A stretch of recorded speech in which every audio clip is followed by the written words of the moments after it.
Hello and welcome YouTube and the Dawn community to another scuffed #dead build highlight. This time it's gonna be the Aether Reaper that I've been looking forward to a lot actually, and then I died in like 5 seconds. Oh well, nevertheless I hope you're gonna enjoy this character a little bit, and hopefully you guys, if you want to replicate this build, are not gonna die the same sad way that I died. So first of all I'm gonna show you like some content this character was able to do before he died. And then I'm gonna talk about skill allocation, devotions, and gear. Hope you're gonna enjoy this one. I'm doing well, this Reaper is doing well as well. Still some things I haven't done yet, but it's shaping up pretty nicely, I would say.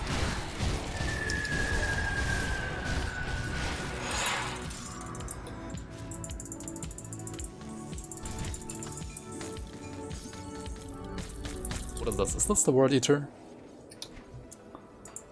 Is this gonna be the run? I have like trash. I'm gonna die here. Because I have like garbage. Ellie rest, right? Wait, don't I have like another Arcanum dust? I have. Okay, let's put it here. Okay, 40% over capital list. That's still not enough against Shar'Zul, but whatever. Alright, let's do it.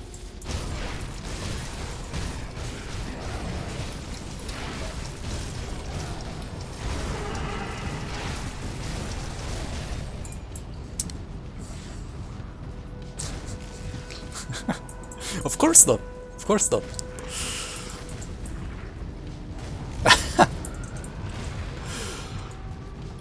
Every fucking time, dude. Every single time.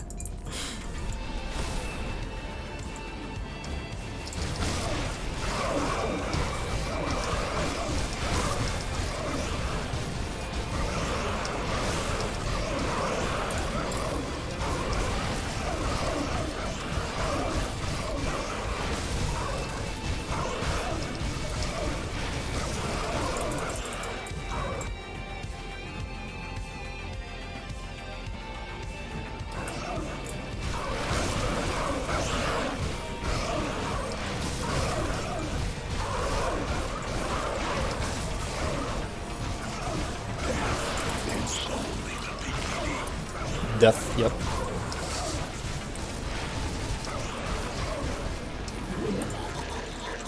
Alright. Okay, which kind of measures do we have here? Consar and Shuroth. Okay, this should be easy mode. I think I want to kill Consar first, because its pets are kind of annoying. Oh shit, I got hit. Oh, fuck.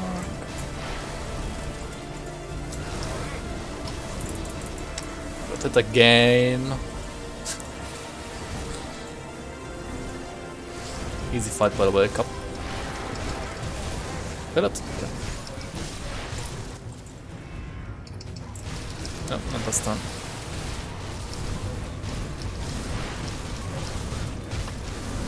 Okay. So, Morgoneth, here we go.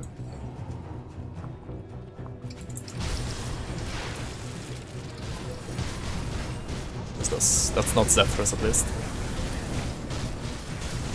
That's for sure.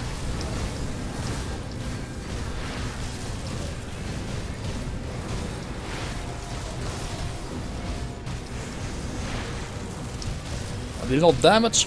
Mr. Debuff. Debuff Fiesta.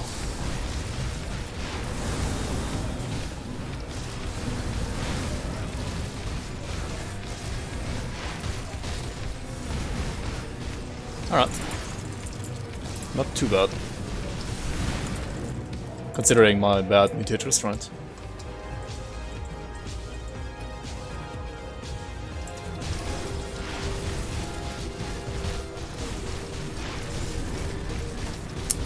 This is, I would say a pretty good Kuba kill actually. Oh, seems good. Alright, Gargabol. Let's try to kill phase 2 before Volcano. That's like the goal against Gargabol. If your build can kill Gargabol stage 2, like phase 2 before Volcanoes, then your build is like OP. And if it can't, then it's, well, not that good, right? Oh my god. Ah, this build could do it. Nice. You're going to love this. Trust me. 3, 2, 1, let's go. Easy clap. Alright, so Bourbon clones. Here we go. We're gonna apply these royal jellies. Already have a elixir of the Durango running.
I should have maybe I should maybe try to understand which is the one that always keeps on spawning more.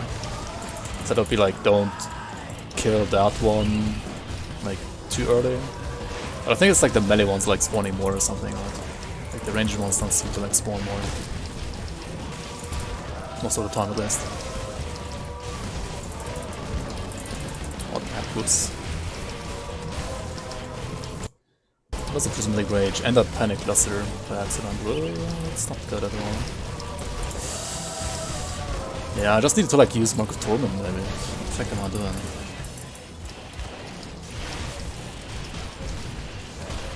But yeah, Bourbon fight is overall a worse fight for Nightblades than Lokarr, for sure. I feel because... I don't know, just always feels like this.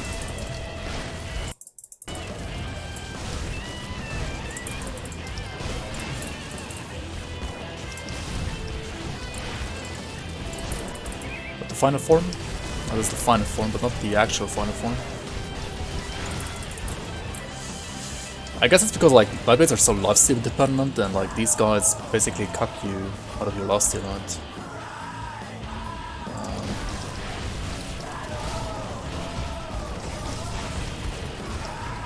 Alright, that's the actual final form, right?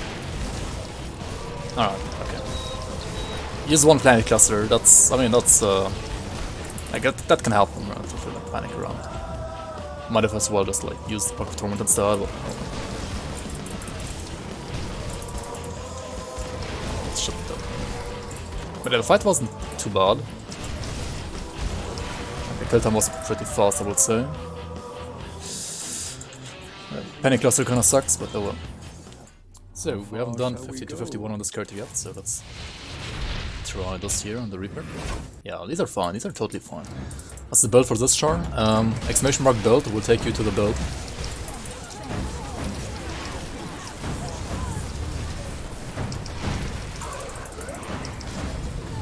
Oh, bad run. Oh shit.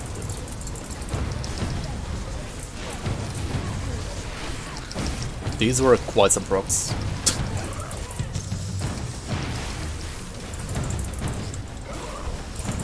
Oh my okay, never mind. Shit, really? Ah, I should have logged after the cluster, man. God damn it. How did this build die here, man? I played it so bad though, but still. Oh man. I was just getting comfortable with the build. Fuck. Fuck, dude. No, that's so bad, man. So, since this build also unfortunately died before I could make this video, we're gonna have to check this guy out here in grimtools.com. And I mean, the build is obviously centered around the dual Blaze Herald daggers, right? And then also around Solar's helm and the Conduit of Night Whispers, giving me more aether resistance reduction to Weight of Shadow, and also a 4-piece Creek set. And then also some other Vitality to Aether and Elemental to Aether conversion here on rings and on the belt. Also note that the poison rest here in Grim Tools is not shown properly. I had a prefix on the belt which doesn't drop anymore for these kind of belts. So it was like a, I don't know, purging or something like that. So instead of that, let's just put a resistant prefix here which has like poison resistance as well. Let's put the fire and poison resistant prefix here, so basically, you know, this had like some kind of poison prefix. or rather some kind of poison resistance prefix. So a Reaper is obviously a Nightblade and a Necromancer, and while Necromancer has like the main aether support, Nightblade overall is like the main mastery for dual wielding and like for all the damage spells that we're using here. So 19 out of 16 dual blades, because ideally we convert all of our piercing damage to aether damage with the 2 daggers. And also this gives us 12% physical resistance, so yeah, you want to put dual blades as high as possible. Then I used 1 pointers into AQC, Whirling Death and Execution. The 1 pointer in Execution is debatable. You can definitely put more points into Execution if you would like to, and then for example pull AQC so that you don't like get to over 100% weapon pool skills, because we're also using 2 weapon pool skills from Necromancer, Reaping Strike and Necrotic Edge. You could also get rid of Necrotic Edge. I think this is probably one of the weaker ones as well here, because it doesn't really have proper support. But yeah, currently 18% plus 22% is like 40%, and then like 3 times 19% on top of that gives me a total of 97% weapon pool skills, which means you can still like put Execution to 22% chance to be used actually. But I chose in this case to put the points instead into Shadow Strike, because Shadow Strike scales pretty well up to 16 out of 16 points, up to the soft cap. And yeah, so I do have Shadow Strike on 16 out of 16 instead, which maybe is not the way to do it though. Maybe you do want to play around Execution and Reaping Strike after all.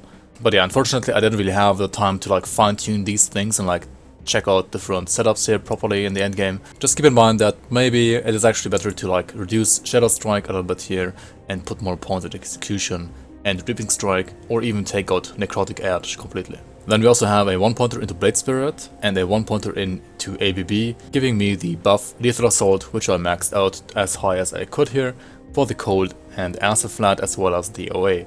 Note that I don't have any acid to aether conversion, and cold also only gets converted by like 90, I mean only like quotation marks, by around 88%, something like that. You can get up to 90% conversion through the 2 rings and the helmet. I think it's still worth it for the offensive ability and like the flat aether via the cold.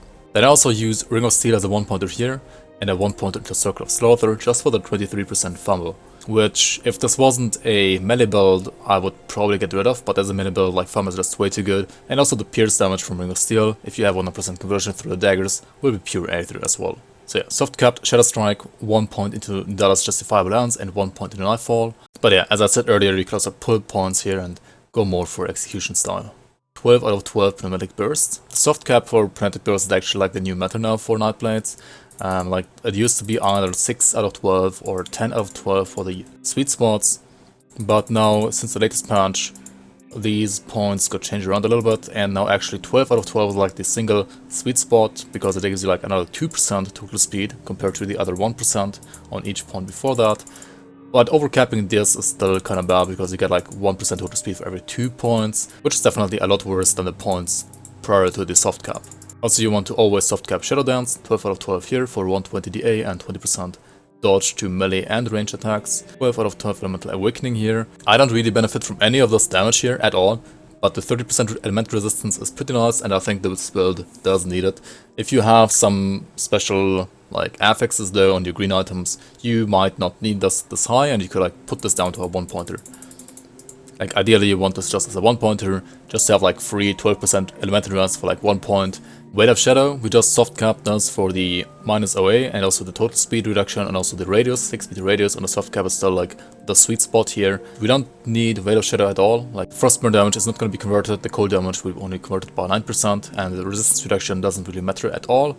So yeah, Weight of Shadow it is only, and no modifier in Tonight's Chill. Moving on, we have Phantasmal Armor at soft cap for the Pierce, Freeze and Petrify resistance, and also the Flat Armor. This is pretty helpful for like pretty much any Nightblade. Also 1 point into Anatomy of Murder. I mean literally every single Nightblade should get at least 1 point here for the free % cunning and % damage to humans. But unless you're playing a Vitality, a Bleed or any other cunning scaled damage type, this is not worth maxing in my opinion.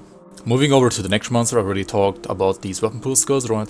Then we have Bone Halves as a 1/1 maxed for the flat cold and vitality damage, which also gets converted to Aether by like a big margin. Then we have the flat Aether damage and OA and HP through Spectral Binding.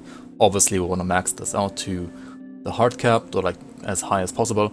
And also Spectral Wrath for the Aether resistance reduction, we're going to put this as high as possible as well. Then we have El Omen for damage reduction, 10 out of 10 for the soft cap here is a pretty nice sweet spot.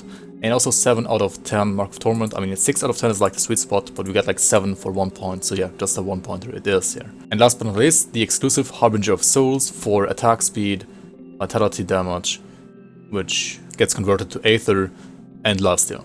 Now let's talk about devotions real quick. I mean, there are several different ways to do these kind of devotions. You could go for like Spear of the Heavens and also Dying God, for example. I had a devotion like that as well at the start when I was like thinking about this build. I might be able to retrieve that Grim Tools and also put it down in the comments below, or like in the description below as well, besides this one. This one is one that is inspired by Lucas though, Lucas Auerbach, one of my viewers. And he has also a YouTube channel actually, I think. Obviously we're running Widow. On like any Aether build you want Widow, Arcane Bomb, right? It's like a must have. And then in this case, I'm using Ratosh, like Life Leech Resistance Reduction, it's pretty nice actually, to like make more use of lifesteal against bosses like Ravager that have high Life Leech resistance. Chariot mostly for the stun rest and also the OA, and also like the proc that gives me more the A and armor and like a small heal. Octane's Lantern for attack speed because we are using daggers. A Raven for offensive ability. Spoiler just 2 points for attack speed here. Ghoul as a very nice circuit breaker that's like a must have for any type of weapon damage character, right? That also uses attack speed, even more so for those, right? So that's really good here. Throne again for like stun rest. Aether, Chaos rest, Pierce rest.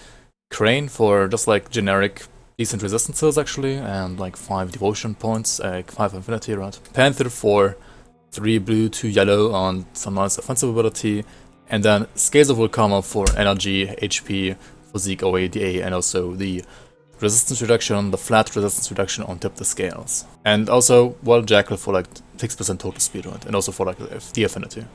Finally, let's also talk about the gear real quick. So obviously the build is focused around the 2 Blaze Heralds I mentioned earlier. I have like a rune costs of the Aether and the Aether 5 Alacrity here. These are one of the, or like 2 of the many different affix combinations that are good and that you can use here. Then we have the Solaris Helmet, then Conduit of Night's Whispers, 2 Mage Lord rings, right? Mage Lord Signet and Mage Lord Band for the Elemental to Aether conversion. Also the Solaris Helmets for Aether to, Elemental to Aether conversion, and also the Aether RR to Veil of Shadow. This one's also for Aether RR to Veil of Shadow. Then you have the 4-piece Creek set, which is not that hard to farm. I mean, everybody should know how to farm Creek set, hopefully. And 4-piece gives me also +1 to Necromancer. Some bonuses to like Mark of Torment, Spectral Binding, and Spectral Wrath, which are like generically good Aether skills for Necromancer. Then I'm using the Reaper's Leg Guards for the +3 to Blade Spirit and +3 to Soul Harvest, which are like a pretty nice Reaper pair of pants, like perfect for a Reaper obviously. And Shroud of Kings is kind of like not the best combination of affixes though. Like Off Kings has this Battle Cry proc, which is pretty nice for the total speed and like % bonus to all damage. But other than that, yeah, these affixes could definitely be a lot better. On the belt I'm using the Resistant Chains of Ignorant of Tormented Souls, or rather in game it was actually the Purging prefix, as I told you guys earlier, right, which only gave me Poison Rest, not the Fire Rest on top. Now this one converts Vitality to Aether, so it's pretty nice for the Wit to Aether conversion. Does not give you like +1 all skills, unfortunately, we are losing that one here on the belt. But it's still pretty nice overall and has like, yeah, some nice resistances. But yeah, again, like you can definitely get better affixes here, like these affixes are okay, but not like ideal.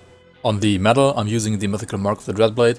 Still, in my opinion, probably like the best medal for anything like Aether melee oriented, at least when you don't need like Double of Crowns to dual wield.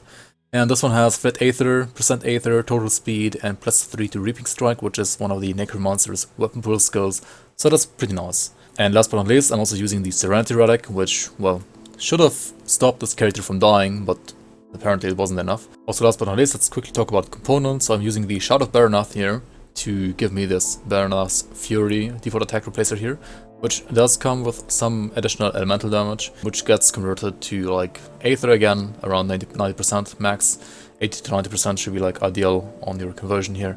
And yeah, this does help like increase the like power of your default attacks a little bit. Maybe it's not even necessary though. I have actually not tried playing the build without it, but I think it should be pretty good here. And also another Wrath Stone here for just like some flat Aether and some more flat Aether and % Aether on the aura, right? Other components include your usual suspects such as like Scaled Hide pants and living armor on chest and shoulder piece here, as well as Agneborg leathers on boots, gloves and belt, and also a tainted heart on the metal slot and 2 bloodied crystals on the rings, 1 prismatic diamond on chest to also give you like some more damage boost and total speed boost whenever you drop lower, and also some damage absorption while you drop lower. Yeah, should be really nice, and also a annihilation seal for some more attack speed here on the amulet. For the rune, I'm using the rune of displacement as like a disengage basically. I mean, I engage with Shadow Strike and I want to disengage with displacement if I do have to do that. Yeah, so like ideally this build should have like all around good defenses, good damage, good mobility, and I have no fucking clue how I died with this character. But I guess the reason why I died is because I didn't use potions to like overcap resistances properly, and then I ran into a SR shard with like bosses that had like lots of resistance reduction, and that's basically why I died, and also like Vidran ported me inside of all the damage. Yeah, oh well, happens. Unfortunately, there's no more content that I can show you right now with this character. I do want to remake this character though, because Aether Reaper was one of my projects that I was looking forward the most. Like I wanted to play an Aether Reaper for like over a year already, and now I finally made one and died in like 5 minutes. So yeah, I don't know. I think I will remake this character pretty soon-ish actually.